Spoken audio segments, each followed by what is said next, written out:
सभी श्रोताओं का रामायण की कथा में हार्दिक स्वागत, अभिनंदन। आज के इस वीडियो में आप सभी के सामने प्रस्तुत है सीता के साथ छल। बढ़ते हैं कहानी की तरफ। जब रावण के गुप्तचरों ने बताया कि श्री रामचंद्र जी की सेना सुवेल पर्वत पर आकर ठहरी है और उस पर विजय पाना असंभव है, तब वह उद्वेलित हो गया।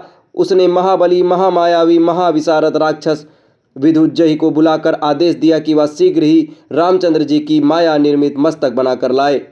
रावण की आज्ञा पाकर वह शीघ्र ही श्री राम का सिर बना लाया, जो रक्त से लथपथ था। उसे देखकर कोई नहीं कह सकता था कि ये वास्तव में राम का मस्तक नहीं है। उस मस्तक को बाण की नोक पर रखकर वह अशोक वाटिका में जाकर सीता से बोला, हे सीते, तूने राम की शक्ति पर अगाध विश्वास करके मेरा कहना नहीं माना।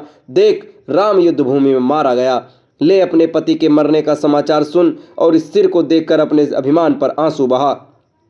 वह अभिमानी वानरों के भरोसे मुझसे युद्ध करने आया था। रात्रि को जब वानर सेना सहित राम और लक्ष्मण दोनों सो रहे थे, तब मेरे सेनापति प्रहस्त ने एक विशाल सेना ले जाकर उस पर आक्रमण कर दिया और अपने भयंकर हाथियों से मारकाट मचा दी। बहुत सी सेना मारी गई और जो बचे वे प्राण बचाकर भाग गए।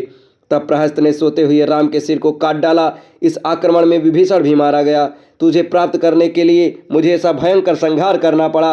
अब तेरा कोई आश्रय नहीं रह गया है, इसलिए अब तुझे चाहिए कि तू मुझे पति के रूप में स्वीकार कर ले। इतना कहकर रावण ने उस माया रचित सिर को सीता के समक्ष रख दिया।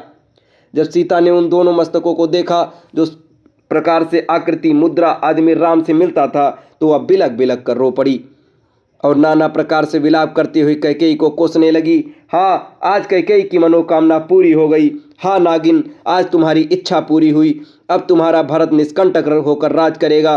तुमने अपने स्वार्थ के पीछे रघुकुल का नाश कर दिया। इस प्रकार विलाप करती हुई मूर्छित होकर पृथ्वी पर गिर पड़ी। जब चेतना लौटी तो वे फिर विलाप करने लगी। हाँ नाथ, ये सब क्या हो गया? आज मैं विधवा हो गई। आप मुझे यहाँ किसके भरोसे पर छोड़ गए? मुझसे ऐसा क्या अपराध हो गया कि मैं रो रो कर मर रही हूँ और आप चुपचाप देख रहे हैं? मुझसे सांत्वना का एक शब्द भी नहीं कह रहे। ऐसी निर्मोही तो आप कभी नहीं थे।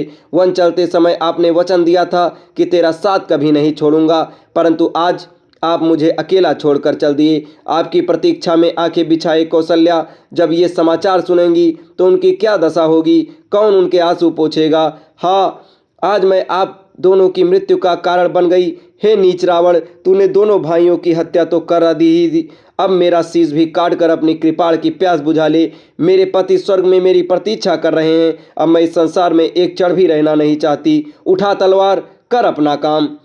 जब सीता जी इस प्रकार विलाप कर रही थी, तभी एक राक्षस ने आकर रावण को सूचना दी कि मंत्री प्रहस्त अत्यंत आवश्यक कार्य से इसी समय आपके दर्शन करना चाहते हैं। यह सुनते ही रावण तत्काल उस सिर को लेकर वहां से चला गया। उस समय तक सीता पुनः मूर्छित हो चुकी थी।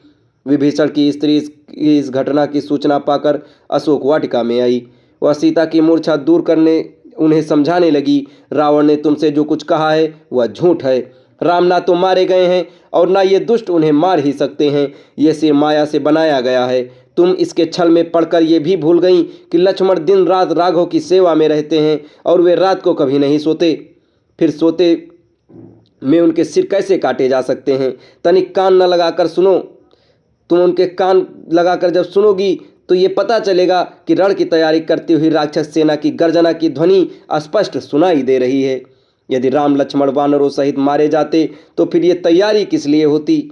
ये तर्कयुक्त वचन सुनकर सीता इस बात पर विचार करने लगी। अब इसके आगे की कहानी आपको अगले वीडियो में बताई जाएगी। तब तक हमारे साथ बने रहें। धन्यवाद।